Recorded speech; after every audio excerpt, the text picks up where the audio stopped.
And I'll start again. Good evening, everyone. My name is Susan Watt, and I am your moderator for tonight's session. And I'd like to welcome all of you who have joined us from across Ontario. And I'm going to give a really warm welcome to Tracy and Cheryl, Tracy Sims and Cheryl Emmerich, who are first-time OTF Connect facilitators. So I imagine they're sitting in their home or classroom. Are you at home or? No, we're in our class. You're still at school. We are. Look at that. They do a lot of work and advocacy for creating wonderful environments in kindergarten classroom, and I've heard them speak, and I've also heard a lot of people talk about hearing them speak, and I know they do great work. They're passionate about what they do, and we are very thrilled that we nabbed them here with OTF Connects and are offering them a chance to present for us. So I'm going to stop talking now, and if any of you are having issues, please put them in the chat. I'm going to ask one more question. How many of you, if you could indicate with a check mark, if you received an email with a link to this session, you individually, could you just give us a green check mark, and I'll take a look at those and then I'll clear it afterwards, okay? So Tracy and Cheryl, I'm done now. You can get started. No problem. Susan, just as an FYI, we got 2 emails just now saying that people didn't get the link. So I forwarded them the one that you gave us. Is that the right one? That is perfect, and I'm going to go and check my email and stuff right now, so if you don't hear from me for a second, that's where I'll be. So thanks for doing that. No problem. Okay, welcome. Cheryl and I are really excited, and this is a different platform and way for us to present. We've never done something online before, so we're really excited to be able to connect with people across Ontario. We've been teaching together as a team for 5 years in full-day kindergarten now. And we're hoping it's actually a little bit of a smaller group than we thought, maybe because of the link potentially not being shared, or we're not exactly sure. But we would encourage you to use your microphone when we do the interactive pieces. But also if you are on Twitter, you can tweet out tonight so that colleagues can connect and follow along with some of our thinking. And we included our hashtag there on the first slide, Connecting Learners. We also have a blog for those of you who aren't familiar, and it's Passionately Curious in Kindergarten.blogspot.com. And on that blog, we also share some in-depth information about some of our thinking and reflections as well. So our Twitter names are on that slide there.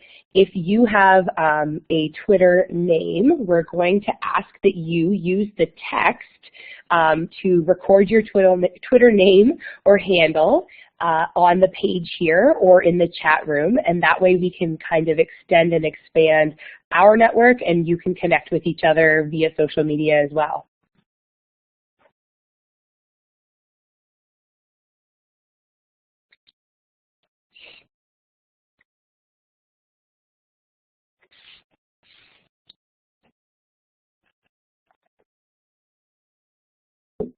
Thanks for sharing, Denise.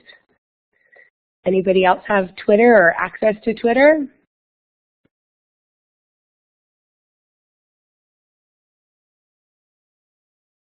Great.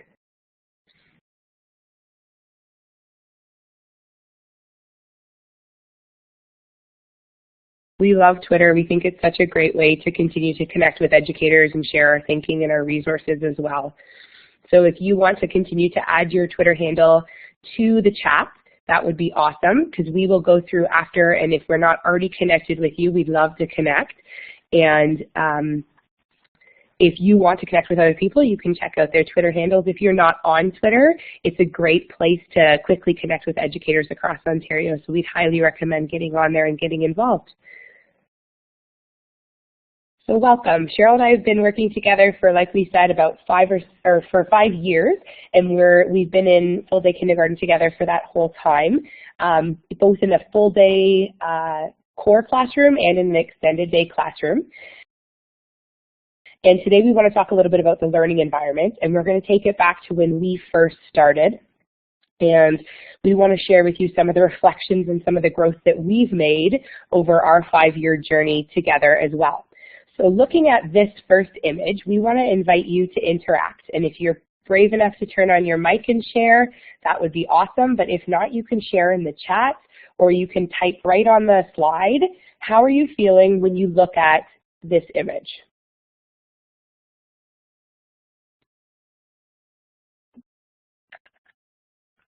Anxious.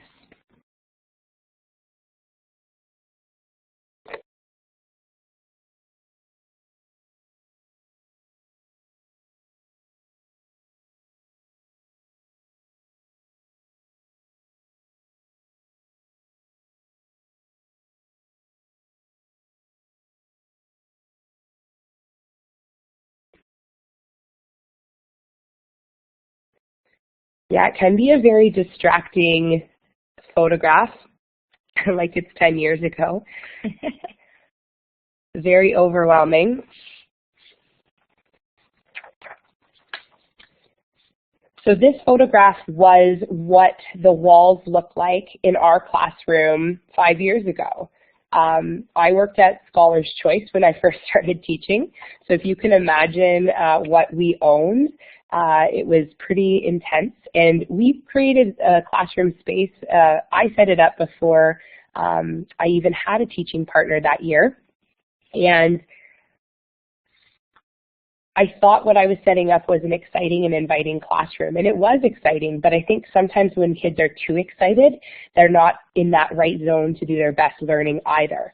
So I spent hours setting up the walls, and I had these busy borders, and now as we've grown, we've started to reflect on how our thoughts are different about what goes on the walls and what they look like. So I think that the one big reflection that we've made, though, is that a lot of educators start to make changes to their classroom, but they aren't exactly sure why they're making those changes. And whenever you make a change to your practice or to your environment, it's really important that you have some theory and you have some thinking behind why you're making that decision. Otherwise, you're making a decision without that understanding, and then it's only a surface level decision. So after reading some research and visiting different classroom environments, and even really some early childhood environments, we started to think about how the colors on our wall really impacted the children in the classroom. And so Lisa Berman, in one of her texts, she says that certain colors create a sense of calm and other colors can energize or excite. And Margie Carter and Deb Curtis talk about our environments have a great influence over how we feel and behave and what we pay attention to. And our goal is not to have children over-energized or overexcited. We want them to be excited to learn, but their excitement should be based on the inquiry and the materials that they're interacting with, not the busy borders and the pre-made things that we're putting up on our walls. So we love this quote, we're not decorating learning spaces, we're designing them to amplify student learning. And I think that really helped to ground me in understanding that it wasn't about all those beautiful pieces that we found at Scholar's Choice and things that we thought looked great. It's not about decorating your learning space, especially now that people are starting to adopt some of the Reggio Emilia philosophy and think through those pieces. It's still not about decorating a classroom, it's about designing them to amplify our learning. So as Tracy mentioned, we always like to have research behind our thinking. It supports us in our growth and understanding. So Susan will be sharing an article called Consider the Walls. And that is an article that we reflected on within our team, not only in our classroom, but our kindergarten team as a general, and also something that we've been supported families with. We do have an open house once a month at our school. And on this slide, this is what our classroom may look like in September. And I remember a parent coming up to me and saying, it's beautiful in here, but I think about my own learning experience and there was bright colors, and she said, I don't mean this in a rude way, but why are your walls in your classroom so boring? And I thought it was great that she challenged our thinking. And as I elaborated in this conversation with this particular parent, I said, how are you feeling when you're looking at these walls with neutral colors? And she goes, well, I do feel homey here. And I said, yeah, so natural colors we found to be really nurturing and calming. It's also very destimulating. At the previous picture that you saw, the borders were very detail-oriented. So we've now switched to just a solid black border. And we also wanted to share with the families that even though the walls are bare right now, we want your kids' work to be the color that pops in our classroom, because that's the message that we want to send to children, is that their learning is important to us, and that's what we value. So on this image here, there are some pieces that we will put up that aren't children's work specifically. So as you can see, there's some structures from around the world. We have intentionally put that there in our building area to create inspiration in a talking piece. But as you see, over time, we might take photographs of building structures that they've created, whether it be in the art area, in the building area specifically, to add to that collaboration on the walls. And I think a big piece too is when you're thinking about the environment, there's lots of materials, and we always say less is more, but how do we actually really support the children in using these materials and respecting these areas? So we were at a professional learning development session one day, and there was Jenny Horstman was researching a lot about stress with children in school environments, in their home environments. And she made the comment, 30 days to grow new neural pathways in the brain.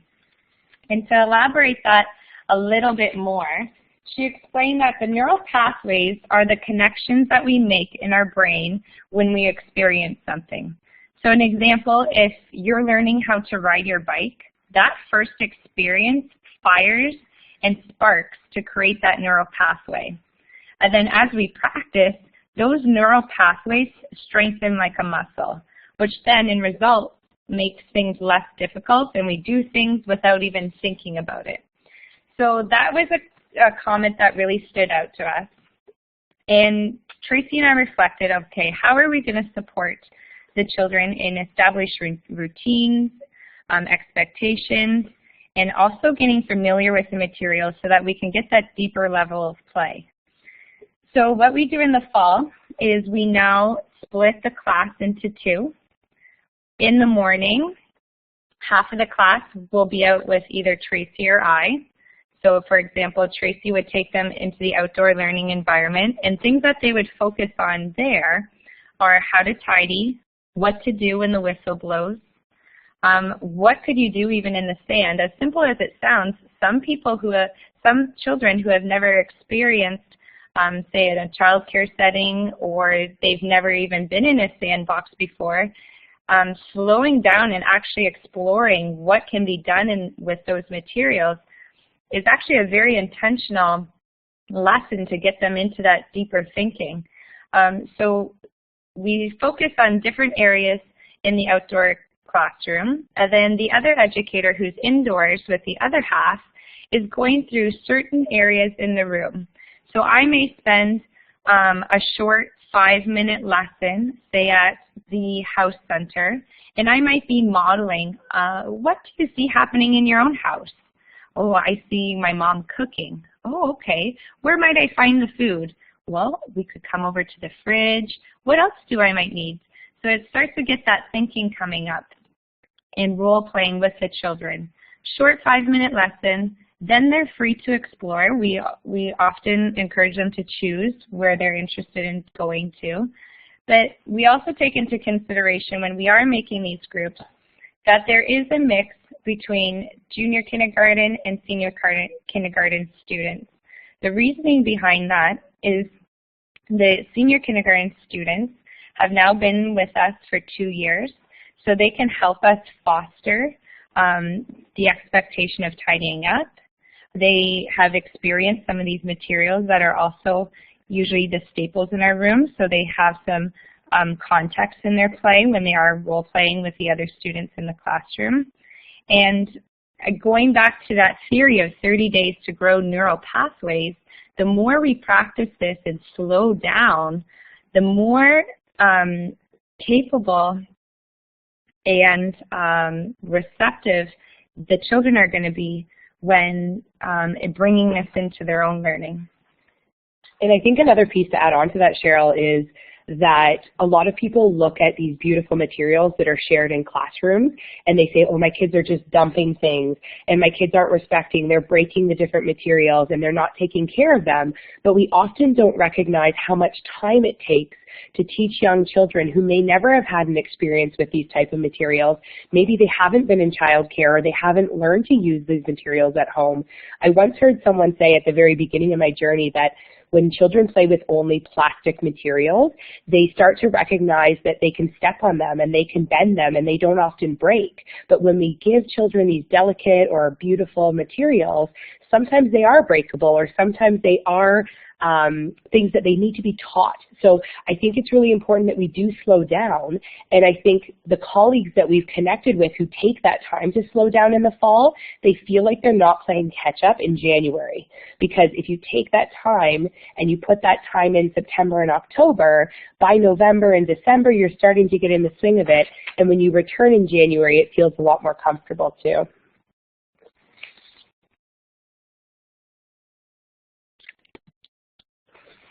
So here's an example of how, again, that color from the students' learning and work pops out. This was just a documentation panel that we had put up in our classroom as the children were experimenting with different ramps. And I think it's also important to think about how are the children actually interacting with the things that are going on our walls. Are they using it as a tool to access? So for example, our students here would often make reference to these photographs. Underneath you can see the white little boxes, and the children had actually written and discussed whether things were easy, medium, were they really difficult to get those wheels and marbles through. And in this experience, something that we've learned is, first of all, it needs to be intentionally taught of how it can be interacted with.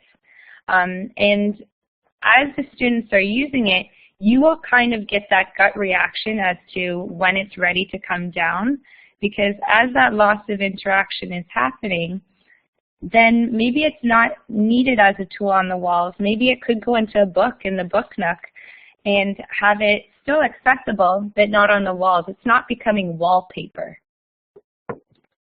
So the new document has come out, and I know that's a big piece of learning for all of us. It's something that we're still sort of making our way through and sorting through and understanding. But we were really happy to see that Upfront Matter reads like a really great textbook. There's a lot of really practical information in there and a lot of things that really help us to ground our practice in what the ministry is looking for in terms of what's happening in our classrooms. And so there is a big section that talks about the learning environment, and that's something that we haven't seen in the curriculum before, and it's something that a lot of us are sort of figuring out and thinking about how it impacts student learning. So they say the learning environment can either enhance learning, optimizing students' potential to respond creatively and meaningfully, or detract from it. And I thought, what a really great quote that we find right in the document. And so if you haven't had a chance to explore the document much yet, you would maybe have noticed there is a lot of hyperlinks in the online document. So if you click on them, there's articles and videos that are linked to it, which is a really new way that they've presented it. And there's a lot of really valuable videos. So we wanted to take a short 4-minute break and give you a chance to look at one of the videos that is actually in the curriculum document. Susan's going to share the link with you, and we'll put our microphone on pause and give you an opportunity to watch that video. After you've watched it, if you can use that check mark tool, you'll find it on the side toolbar. If you can just put a green check, and that way we'll get a sense of when everybody's gone through to watch that video. And we will pause now. I see Susan's shared the link. So take a minute or 4 minutes to watch the video.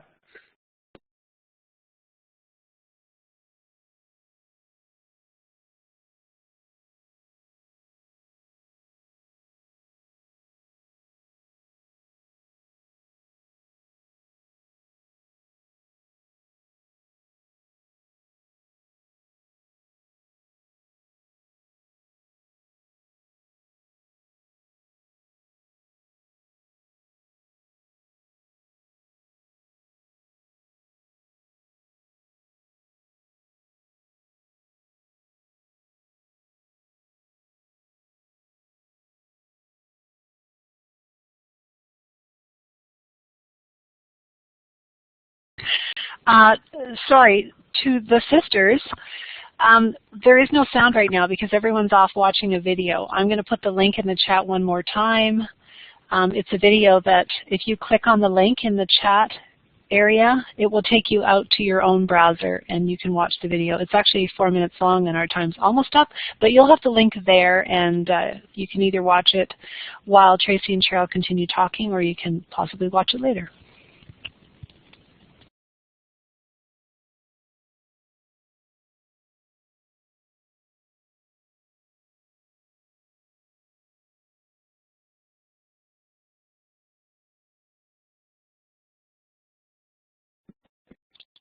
So it looks like the timer's just ending now, and people should be hopefully wrapping the video up within a few seconds. If you could just put that green check mark, I see a couple people have added it.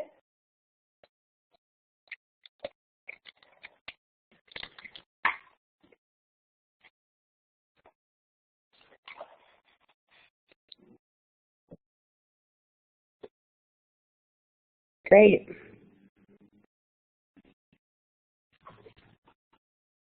No problem, Stephanie.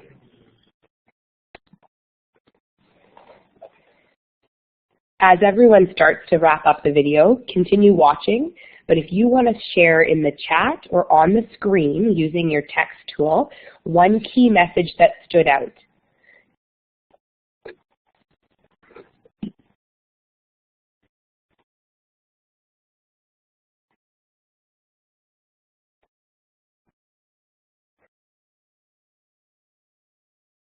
Yeah, that concept of less is more is a really big message that we find throughout many early years documentation. And I go back to that response of feeling anxious when we're in that loud, noisy environment with lots of materials around. I often make the connection just going to Toys R Us. When I go into Toys R Us, I am overstimulated. You think you can find a Barbie in 2 seconds? It's always a 3-hour shop for me. So I even think about those own experiences, like when there's too much color, there's too much words, there's too many materials.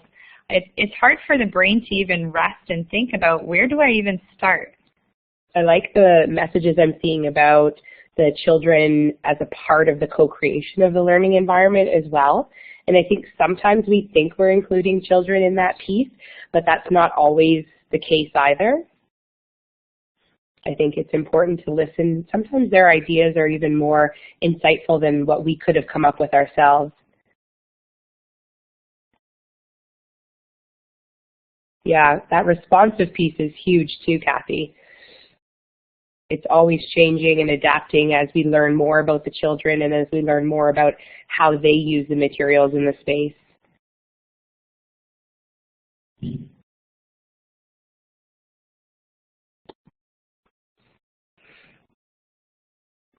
Some of the things that we sort of reflected on were that it's a gradual process and it's not a race either.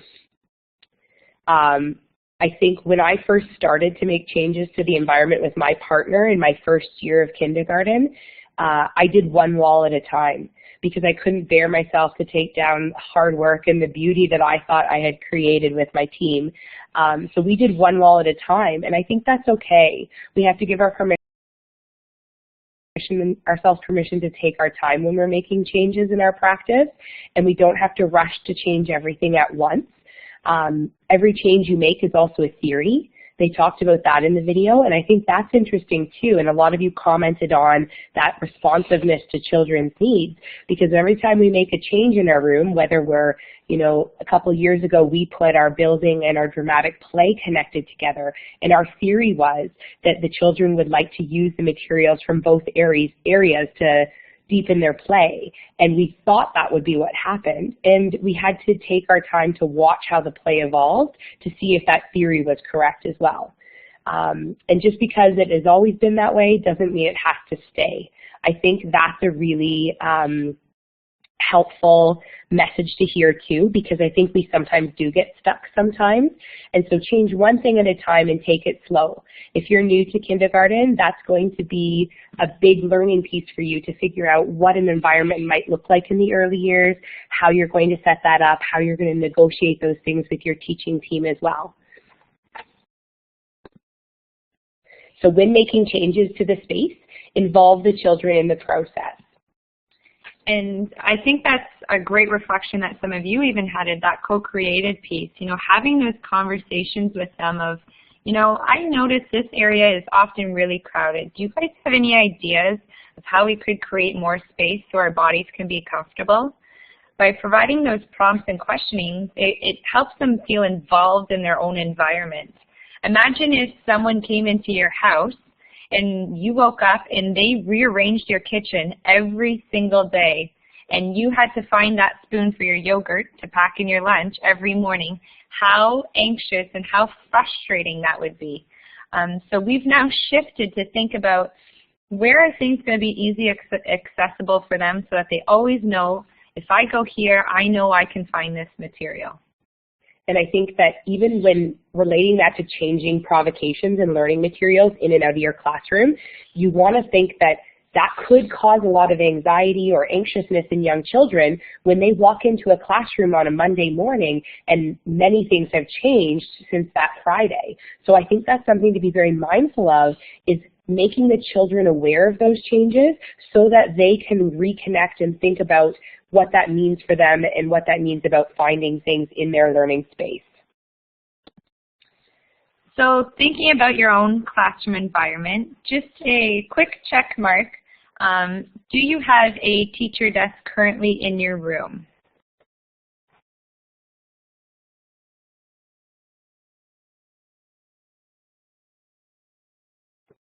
Yeah, you can put an X if you don't have a teacher desk as well. And for those of you who do have it, maybe if you wanted to share in the comments if you use it.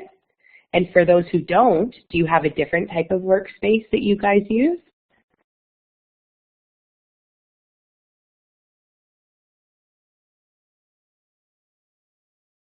Yes, thanks Barb and Sharon. I know it looks like you guys are on a mobile site, so you can also put the X or the check in the chat box like that. That's okay.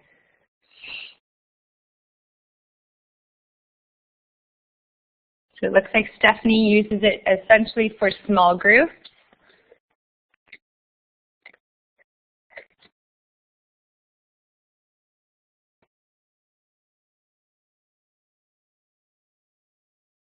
I love that comment, where the kids are, we go to them. Yeah, I think that's a good point too, because sometimes children really quickly learn that if you always call them to a certain table to do small group instruction, they start to think that that's the only place that learning happens. And that's a really interesting thing too.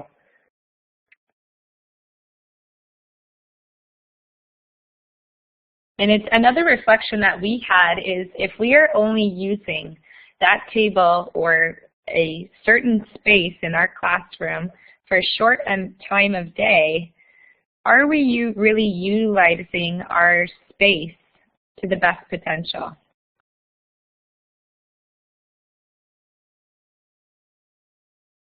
So as we take a look at this photograph, some of the other reflections that we have made, again, keeping that less is more in mind, we have added some black curtains for the areas that we don't want accessible to children.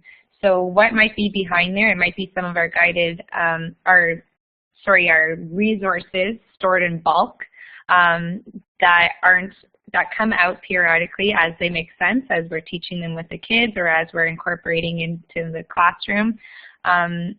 We've often seen some people use the approach of putting stop signs on a lot of their bins, and a lot of frustration that we see from that is some children don't understand the symbol or can read the word. And then it's also, if it's right in front of you, that's like putting a chocolate cake right in front of you and saying, just don't touch it. That's so tempting. It's so tempting when you see something really cool in a bin and you're not allowed to touch it. So we try to de-stimulate those areas and hide them kind of essentially from the children, so that there isn't that temptation, and so that the children know that what they can see is what is theirs, what they can manipulate, what they can take throughout the classroom, what they can get deep into their learning with. And I think it's also important to think carefully about the message of what clutter sends to children. So if you have a bunch of teacher resources that aren't really for their use, having them covered somehow or tucked away somehow can really help to de-stimulate that environment too. Even myself, when I look at a space where there's lots of binders and books and papers everywhere, it can be really overstimulating for me throughout the day as well. And I maybe feel my to-do list growing, or I feel overwhelmed looking at it. So being really mindful as you look around your learning space and think, is it decluttered? Do I have a lot of things on the shelf that don't need to be there too? Another big reflection we've had this last few years is thinking carefully about that flexible multi-purpose meeting space. So in kindergarten, I think a lot of us are now at that point where whole group instruction comes in these short, flexible blocks. So I remember when we started FDK 6 years ago, the message from our board was maximum message, minimum time. And so over time, we've grown and we've readjusted our schedule, and we actually only meet with our kids as a whole group once a day for about up to 15 minutes or so. And so when we look at a classroom space, we want to think carefully about, do we have a large group instruction space that just sits there for the rest of the day? And sometimes when we've talked to colleagues who've asked for our input in their classrooms, we noticed that their whole group meeting space wasn't multi-purpose. So after they met there as a whole group, nothing was done there for the rest of the day. And then they're feeling frustrated because they don't have enough space in other places in their room.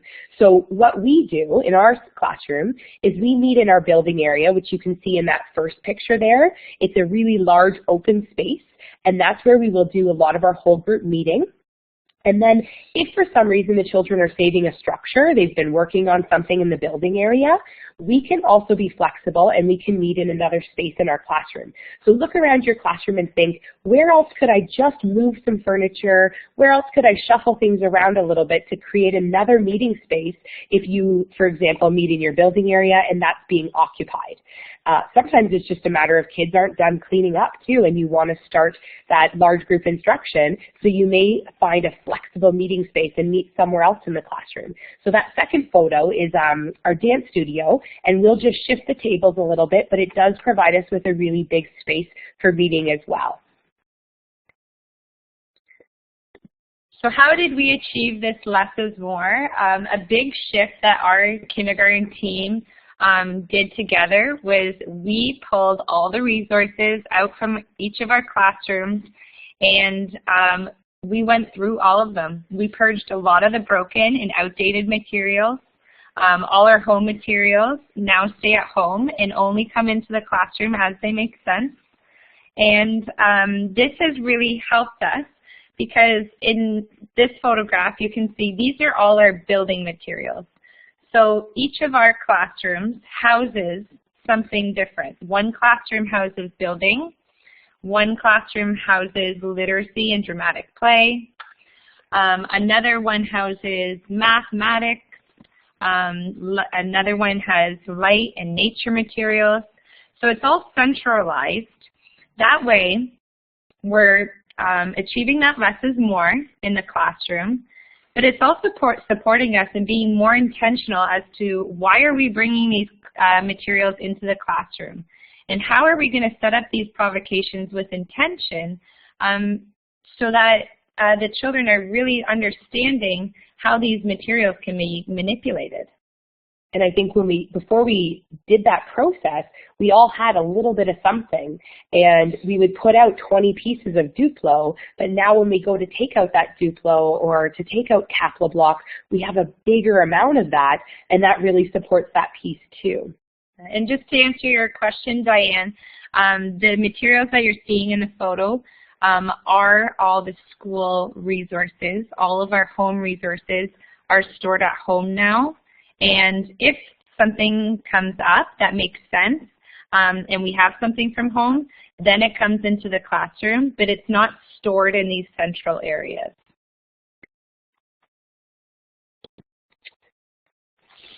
I think this piece about it's not about the wooden baskets is also supports a sense of relief when you're thinking about the amount of money that you put into your classroom as well, because we can get carried away in how much we spend. I know Cheryl was talking to an educator once who was telling her she spent thousands of dollars, and Cheryl said, oh, over your teaching career? And she said, like, oh, no, in September. And we were just blown away. It's easy to get caught up and start to spend a lot of our own money. So when you're thinking about making these changes to your environment, it's not about spending that money and having all of these things all at once. The true intention lies of how it's being interacted with it, how we are taking that role and modeling it. That's where the intention lies of how that can come out through these materials, not just because of what it's placed in. So Lisa Berman says, when materials for learning, such as blocks or paint, paper and brushes, are stored and organized in thoughtful ways, it gives the message that these are important tools for learning. And that's from her book called Are You Listening?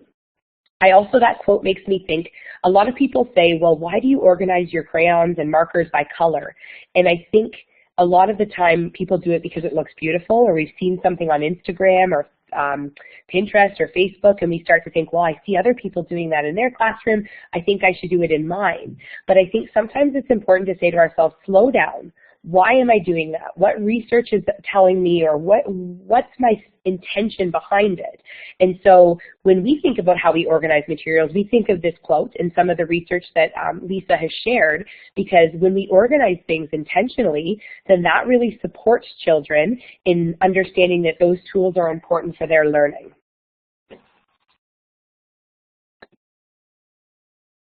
So maybe just a quick check mark. Do you have math materials centralized in a certain area in your classroom, or are they sort of embedded throughout your classroom?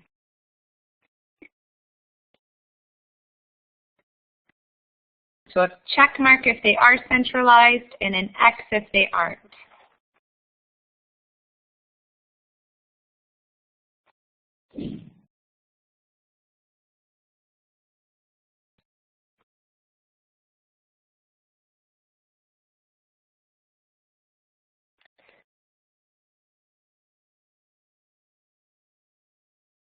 Okay. So one piece that we had a lot of discussion around was math, and we talked about not having a table for math anymore. And we started to notice that math was happening in sand, math was happening in water, it was happening in building, it was happening at Play-Doh. And so we stopped having a table that was specifically for math, and we started to recognize that we did want a place to centralize materials. So Cheryl gave that analogy of a grocery store before. So around the perimeter of our classroom, you'll find a lot of our tools that the children might need for their learning, and then those tools can be transported anywhere within the classroom as well. So along this wall here, we have some scales, we have some reckon racks, we have snap cubes, we have some attribute blocks, we have this year some Kapla blocks. In that far bottom corner, we have some 10 frames and rulers, and we just have a lot of different open-ended tools that we model through play and through small group on how they can use them, but we no longer have a table that's designated solely for mathematics. And I think as we've shifted into that 4 frames of learning, that's even more important to recognize that math doesn't happen in one place in the classroom, and we want children to understand that math permeates all of their play. Thinking about writing and literacy, we do have these materials centralized in an area, although we do have pencils and paper throughout the classroom in multiple areas. Again, that analogy of if you go to the grocery store and you need milk, you know to go to the back of the grocery store, grab it so you can get out quick. So the idea of this is, yes, we have the majority of the literacy materials centralized in one area, although we have a few papers and clipboards across the room, but if someone really needs to know where to get something right away, they know to go to this shelf. So along those lines, we wanted to talk a couple of minutes about this concept of a co-created alphabet or number line. It's something that we've blogged a little bit about, we've reflected a lot on, and we've seen a ton of on Pinterest, Instagram, Facebook. Social media blows up every September with different co-created alphabets and number lines that are happening in classrooms. So take a minute now and comment either on the screen or in the chat, whatever is easier for you, with what are some of the pros of co-creating an alphabet or number line with your class. What are some of the benefits? Or on the mic, that's right, Susan. Somebody else can talk.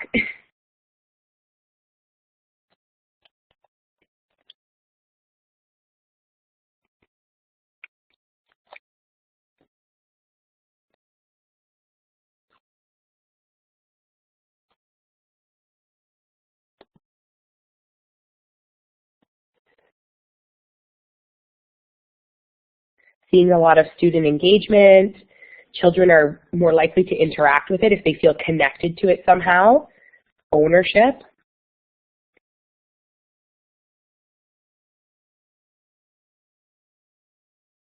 Seeing different representations and ways.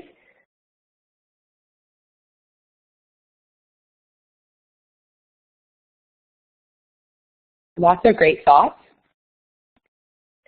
And then we want you to think for a minute. Oh, that's great too. It builds students' interest with letters. I want you to take a minute now to also think about what are some of the cons of a co-created alphabet or number line. What are some of the drawbacks?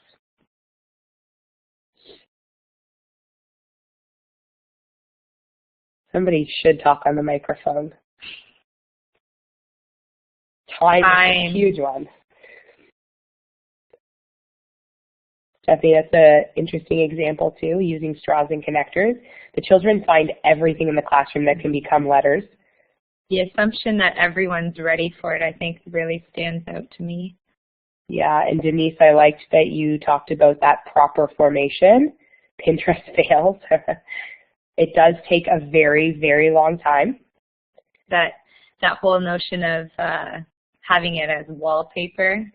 And I like that addition of the point of looking for a better way, how much space it could take up. Really good thoughts.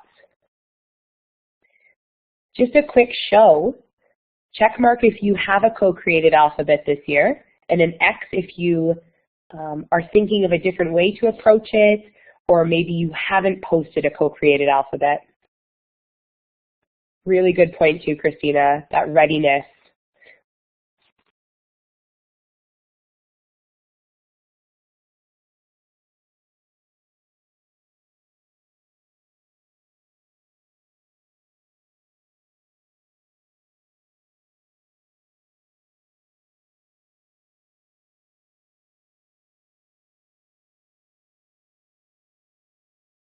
Good. So it looks like there's a mix of some people who have it, some people who don't, some people who are trying to figure out even maybe what it is. So our thoughts, which are definitely not right or wrong, but something that we've had a very long discussion about with many colleagues on Twitter, in person, at our workshops. We think that the co-created alphabets are beautiful, and we think that actually co-creating an alphabet with children does really have a lot of value. Children, you're supporting children in thinking about the lines and curves that make up letters. You're having rich conversations with the children. It does take a really long time to do it, so that definitely is a drawback. But the one piece that really stood out to us was that when we had that co-created one that you can kind of see here on this last slide, we had an alphabet made out of gems and jewels with the children. We found that, number one, we only had the uppercase letters, so that was a fail for us. We started to recognize that the children didn't have a proper example of lowercase letters. And we also started to recognize that a lot of those co-created alphabets that we were seeing, they didn't have proper formation of letters, and that was a really big piece for us. We wanted to think critically about if something is on your wall, is it a tool or is it artwork? And we had some really good conversations about that too. If it's on our wall and we want the children to use it as a tool, then we wanted it to be properly formed. And so a big reflection for us and a big change for us is when we do some kind of co-creation of the alphabet, we've done different projects, different pieces of it, the kids naturally do it in play. We found different ways to showcase that. So instead of putting it up on the wall, we've now created a book or maybe a binder in the book nook so that they can access and see and make connections to their learning in that way. But the one that's on our wall that you see in the bottom picture there, we actually have the fonts there, and the little picture in the left bottom corner is from an alphabet chart that's in our classroom that the children use as a tool. And then the top right corner, those are photographs that we add and can change every year. So we find, and I'm sure most of you find, that children are naturally connected to other children's names. So we have a lot of photos on there of the children whose name is connected to the letter. And then also the children might be connected to different things in the classroom environment or community, and we can add those on as little photographs to remind them and get their brain thinking about those pieces as well. So we've shifted from this co-created beautiful alphabet, and not to say that that's not something really valuable to do with the children, but just be mindful. If you're putting it up on the wall, is it a tool for their learning? And if it is a tool, is it really supporting their learning if it's not properly formed? And someone also challenged our thinking and said, it's not really art either if you ask a child to make the letter C. There's no creativity in giving a child a task. That might be a craft, that might be an invitation to play, but it's certainly not artwork when we're telling children what to do and how to make it either. So that was a huge reflection for us, and I think it's good for people to think through those pieces too about what we're adding to our walls. And our number line used to be numbers made out of Play-Doh, but we started to notice that even that, the formation wasn't there for the children, and without some kind of reference, they weren't able to find numbers that they needed. So we added a 10 frame with numbers, and the use of that has skyrocketed, and we've seen it really powerfully impact their play and learning too. Thinking about our building materials, you can see on the shelves here that we've taken photographs of the blocks, and we've just added it as a label to the shelf. Two things that it's really we found has supported in our classroom is that independence with putting the materials away, and also during that transition period. Transitions are busy, they're often chaotic, and it's often when a lot of behavior peaks, and we need to be there to support them. So by having these labels here, it has a reference for the children to make when putting things away. It also helps us with embedding language. Oh, could you pass me that semicircle? Look, it has an edge and a curve. Could you find me some of those? I see on the shelf that they're missing. So it's also a natural way we can embed some of that mathematical language as well. And I think it's a really quick and easy way to notice their skills in terms of sorting. You start to see if they're able to sort and if they need some support in that area as well. We don't want to take away that struggle from children either. So in building, less is more. The rotation of materials, we don't change everything into, say, a vet store or a McDonald's. We change things as it makes sense. So when we were in outdoors, we were noticing a lot of the children were enjoying rolling the balls down the hill, a lot of conversation about speed. So as we thought about what could be added to building, we started bringing in marbles and different materials that would roll to support that interest. The wooden blocks are also close by to loose parts. We found naturally they were gravitated to bringing those materials into building, as well as a lot of the dramatic play materials. So think about of your own children, what are those areas that they're really drawn to, and are there areas that you can put side by side? So currently we have our dramatic play beside building because we found they were naturally seeking that flow between the two areas, and now that they're side by side, it's very interesting how the play has evolved and expanded. And I think traditionally in a building area, people may have a bucket of Duplo, straws and connectors. They might have like a whole selection of 10 or 15 building materials. But what we've found in our learning is that we have those staples that you saw in that photo. We have the wooden blocks, we have the unit blocks and the big hollow blocks. And like Cheryl said, we have 1 or 2 little things that we'll add at a time, but we try not to have 10 or 15 different additional building materials, because sometimes when there's too many things, you start to see less of a focus and less knowledge on how to go deep with those materials in play. And that's just a reflection we've made, but I did find that when we took some away, we started to see more purposeful and intentional play.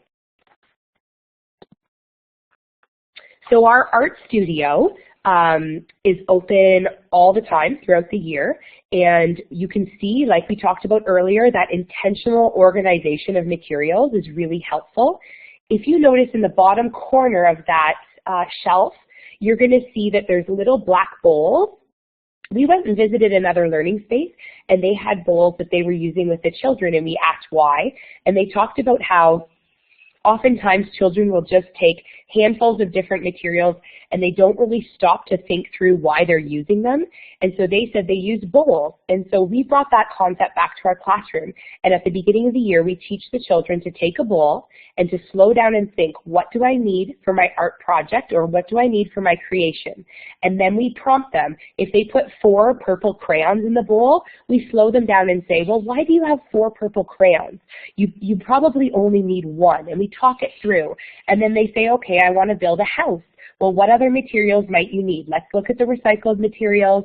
Let's look at these materials in the bottom jars and think about what you might need to get started. And we even have them think, okay, well, how many lids do you need, or how many pom-poms do you need? Now you can naturally see the mathematics that's starting to flow into this art process as well. We try and use a lot of recycled materials because at the age of 4 and 5, a lot of them like to tape and paste and glue things all together.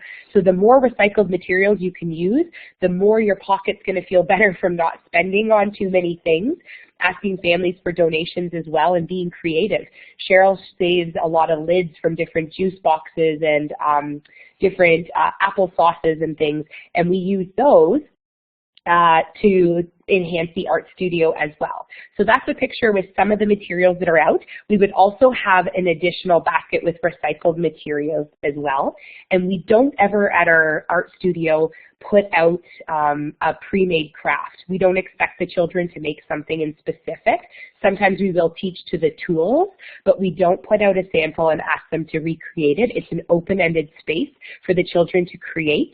Sometimes they'll create props for their learning. Sometimes they'll just create based on something that they're interested in, and that's sort of how we use that space.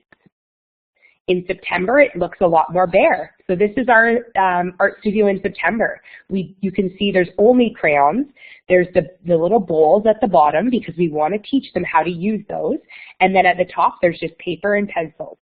So at the beginning of the year, we start with very little, and then we build in pencil crayons, then we build in markers and teaching how to use markers and putting lids on markers. Those are all little pieces that will save you time and energy and money if you slow down and slowly introduce those materials. Then we add scissors, and now just really at the end of October, we started to add some of those loose part art materials and recyclable materials to the bottom shelf there too.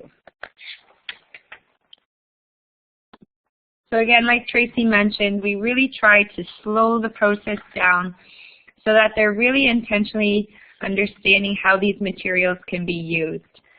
This is our paint studio where you can see some of our materials. At the bottom, there's a small, medium, large brush. We have some Sharpies, pencils, some palettes, paper.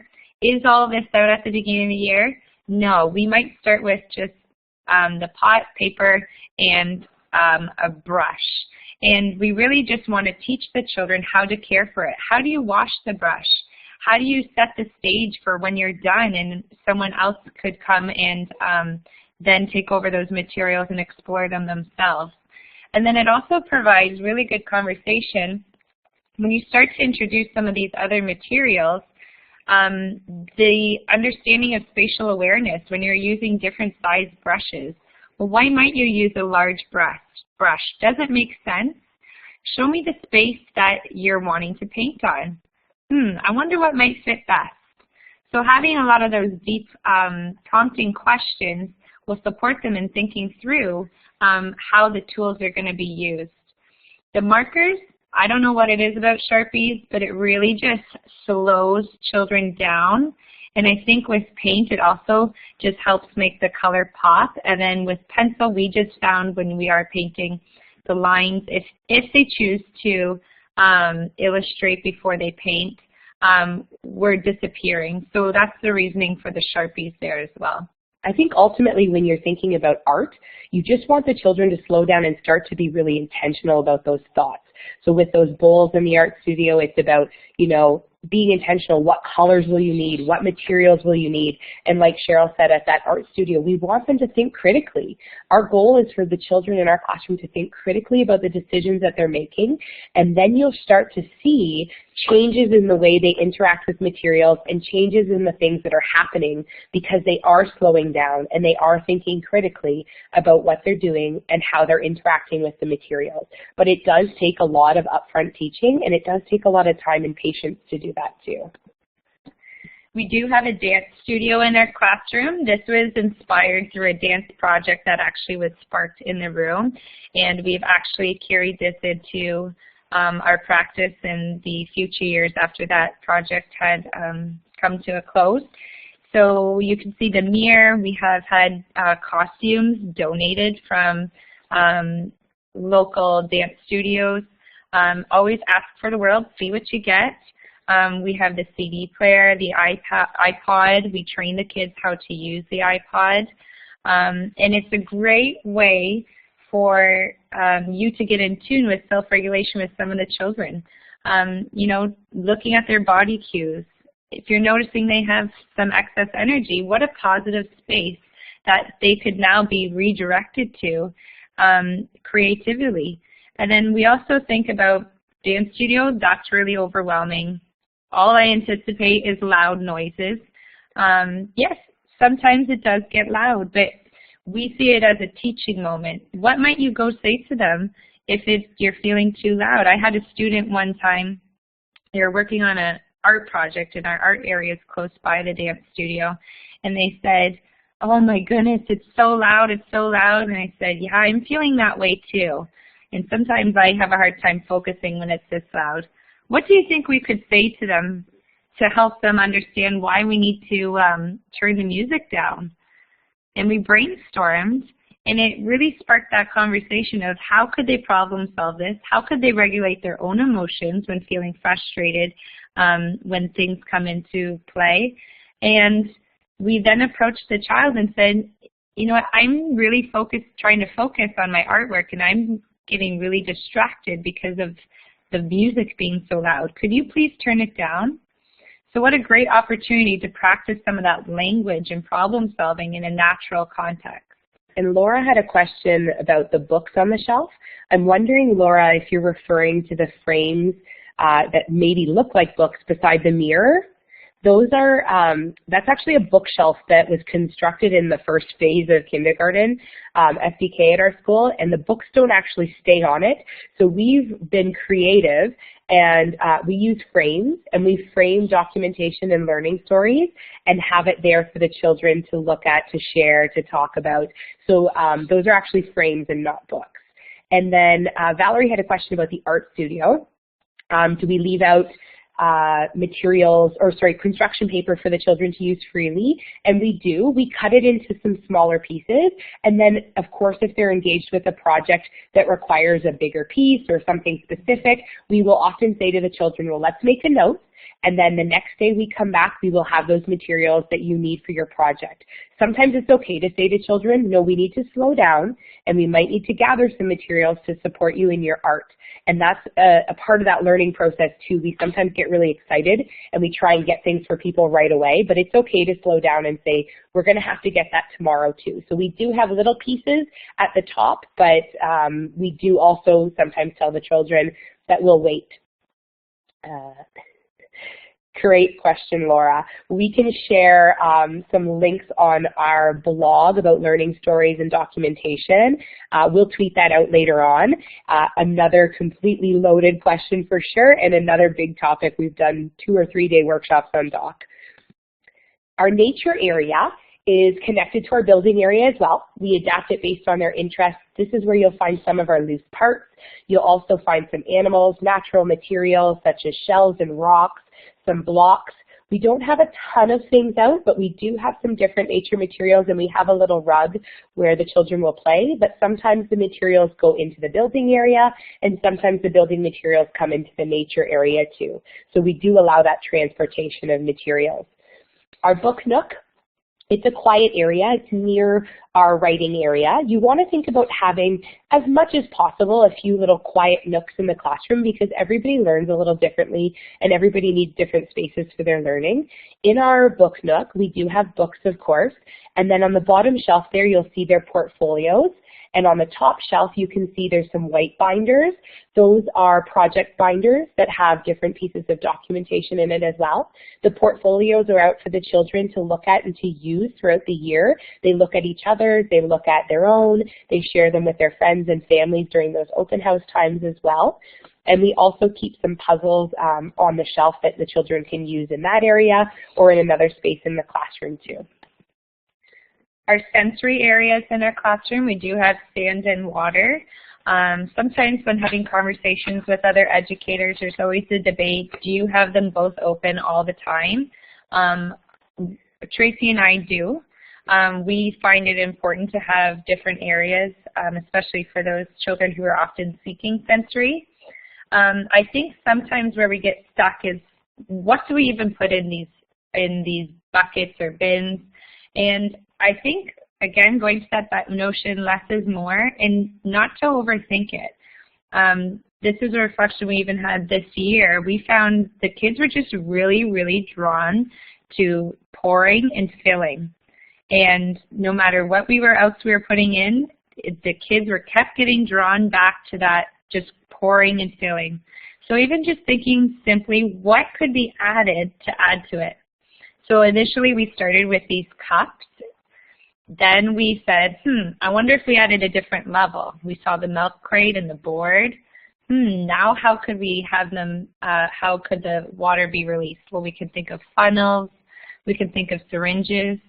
So don't always think it has to all be changed. Think about, is there just a slight thing that could be added over time? Outdoor learning is another huge topic on its own as well. Learning in the outdoors, it doesn't require expertise in nature or certain materials that you need to use either. Sometimes it's just a matter of engaging with nature and engaging with materials that you have outdoors. And we know that everybody has different challenges to their learning environment outdoors. Some people only have concrete and tarmac. Some people have beautiful forests. So it's sort of something that we can't control, but learning in the outdoors in the new document is also pointed out as another piece of that learning environment too. And we wanted to share this piece from the new doc, and it talks about how the learning environment extends to the outdoors. So even our document now is making reference to the value of outdoor learning. And they talk about how that connection to the natural world supports the well-being of children. And we know that one of the 4 frames is self-regulation and well-being, and another one is that belonging piece. So we want to be really conscious about how much the outdoor environment fosters that piece too. We loved in the curriculum the misconceptions piece, and we thought that the misconceptions about the learning environment would be good to quickly touch on. So the fact that the learning environment should be designed with an emphasis on aesthetics, I think that's a huge misconception, especially if you're an avid Twitter, Instagram, or Facebook follower. You start to feel like we just want to create these beautiful materials and beautiful spaces. But I think it's also really important to make sure that there's a place for the children to learn in that environment. It's not just a pretty storage container and natural colored walls. You want to make sure that you have an understanding of why we're doing everything and you have an intention behind all of that piece too. That the children's input amounts to little more than choosing the materials for a selected area. We talked about how, no, we want them to be a part of the construction of different areas. Another misconception is about furniture, and we talked about that one a little bit earlier. We don't want to create spaces just for that whole group. And then that mention of the outdoors is in there again too. So Susan's going to post another link to learning environments. Tracy and I had made this video from people who had shared their photographs from their own classrooms that we could share. So take a few moments. We're going to turn our mic off. Take a few moments, look at the learning environments, and then we're going to have a short reflection when we come back. And if you could just do a check mark once you're back with us, that would be helpful. Thanks for sharing that, Sue, as well, the page number. When you are back, if you want to share some quick thoughts on learning environment, you can do that as well. And if you would like to post a photo of your learning environment, share it to Twitter with the OTF Connects and Connecting Learner hashtag, and that'll be a really great resource for us after to take a look at to get some more inspiration.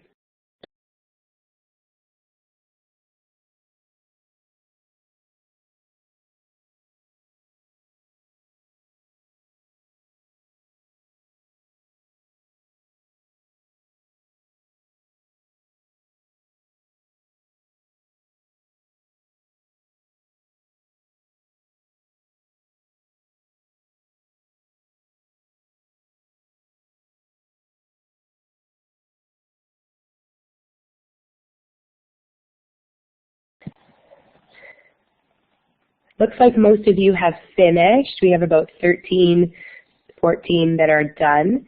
That's an interesting reflection too, Stephanie. A lot of people are blessed with really large classroom spaces, but we were just saying as we were reading that comment that we went to visit a colleague in Toronto and watched her classroom for a day, and we thought, based on the photographs we'd seen previously, that she had a really large space, but when we got there, her room was so tiny. They just really utilized the space really effectively, and I think that can be a really big challenge, but a really interesting challenge too. Laura, the learning in the outdoors, that reference was actually from the curriculum document. So we're going to keep going, and we want to talk just briefly about provocations. We could spend a long time talking about provocations, but we know that they are a piece of the learning environment, so we wanted to give a little bit of our perspective on that as well. The one thing that we wanted to start with when thinking about provocations, and it's almost a bit of a reflection that we've had over our time too, is that using Pinterest for inspiration, but allowing children to guide provocations. This picture here was probably our most pinned pin, I guess is what you call it. And when we look back at it now, we kind of cringe a little and think, oh my goodness, we were doing something that we thought was best for children. We created this sensory bin with noodles, which now we try not to use any food unless we're consuming it, because oftentimes when you are using food and there may be children in your classroom space, that food is not a luxury, especially with a lot of the new refugee families that are coming in. We've chosen not to use food anymore to play with. If we use food, it's to consume. So that was our first piece.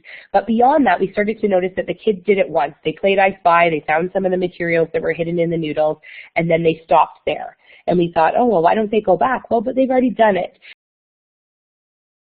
So we started to realize that it was essentially a glorified worksheet that we created, and beyond that, they could only do one thing. It wasn't an open-ended invitation for their learning. It was a very highly directed one. We did try and base it off an interest because they liked I Spy, but we did provide this really closed opportunity. But everyone on Pinterest seems to love it and repin it and maybe use it in their space too. So it's interesting. Be cautious with what you see and always think, what's my intention and why this idea for my children at this time? And also not to overthink it. It can be something as simple as puzzles. One thing that's really we're exploring in our classrooms is the emotions and what people say and look like when connecting it to those emotions. So just by having these pieces of puzzles here, it's really sparked a lot of conversation as we're putting the pieces together.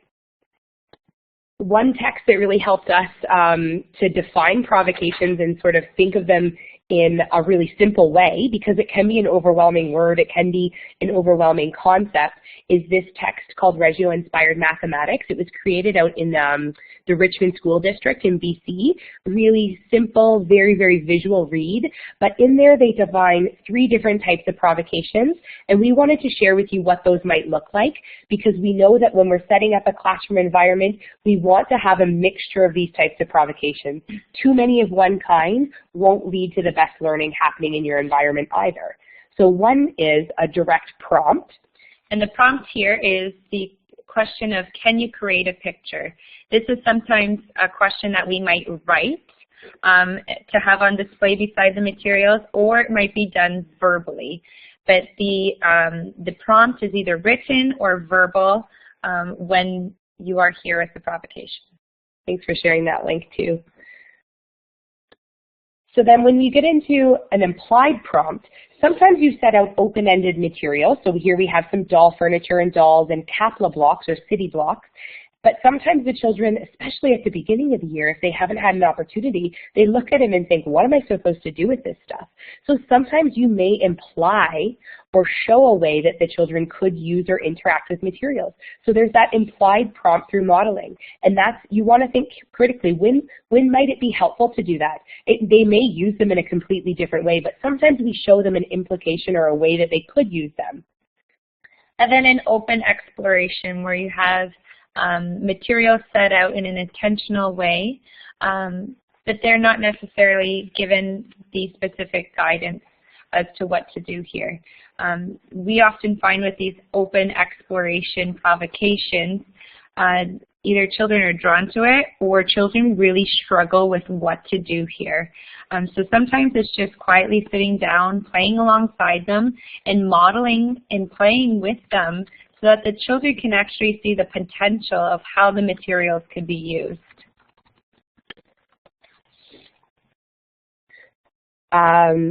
The dolls were from, I think, Lakeshore, Laura. I'm not 100% though. I've also seen them at Scholars. And the blocks I just added in, the Kapla or City blocks, those can be purchased from a lot of different online retailers. I know that they're at Mastermind Toys and they're also at Scholar's Choice as well.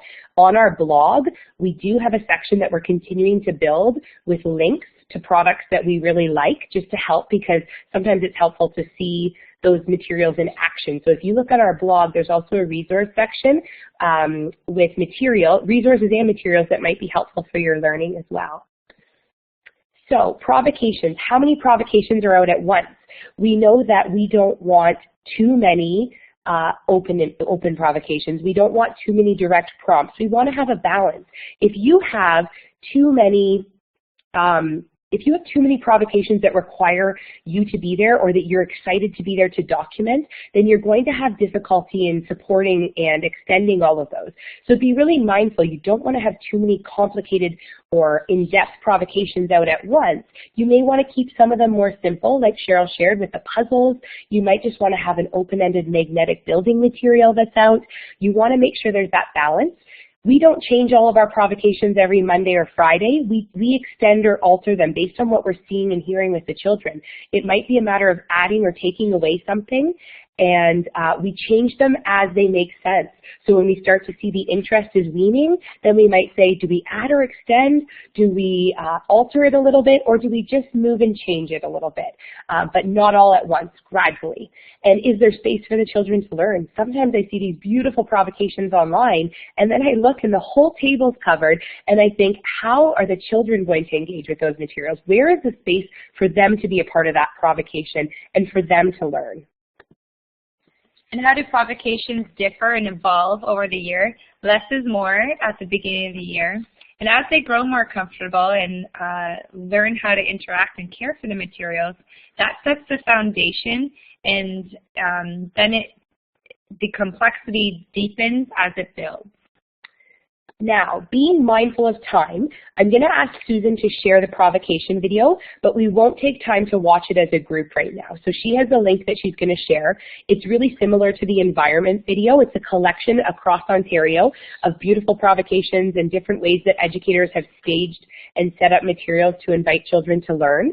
Take some time later on to watch it and share it with colleagues because it's such a great resource for you.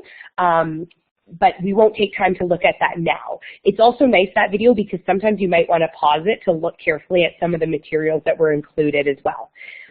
If you have any questions, we want to open up a few minutes before we wrap up. I know Susan has a little bit to share at the end, but if there's any questions about what we shared tonight, I know it was a lot that we shared with you, but we wanted to share really practical ideas, and we wanted to show you a little sneak peek inside our classroom.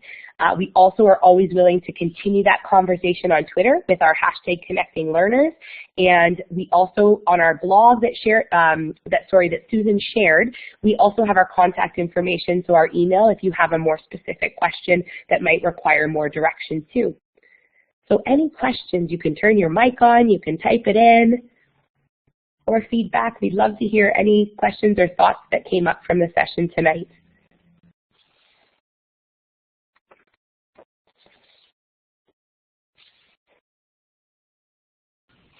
Thanks, so Stephanie. I can see that there's a couple of people that are writing. So if it's okay with you, I'm going to take a couple of minutes and just do the closing, and then I'll turn my mic off again, and you can respond to any questions that may pop up into the chat or that people ask. So Tracy and Cheryl, first of all, I just really want to say thank you. That was your first webinar, which you would never have known. I know you're experienced presenters, and it's an odd. You all who are here tonight can probably imagine how unusual it is to stare at a screen and present rather than looking out at either a classroom of children or a room full of adults. It's a little bit disconcerting to not have faces looking back at you, but you did a great job, and it was really well paced. It was your classroom is amazing. I love how mindful all of your choices are, and it's really focused on the children and their needs, and I think that's just a rich set of thoughts for all of us. So thank you very much. I know I'm sharing what many people in the room are thinking because I've been reading it in the chat. So thank you so much. I'm going to turn off the recording now and talk a little bit about feedback and so on. So thank you to everyone for coming and for being patient through what may have been some issues around links and so on. And a really big thank you to Tracy and Cheryl.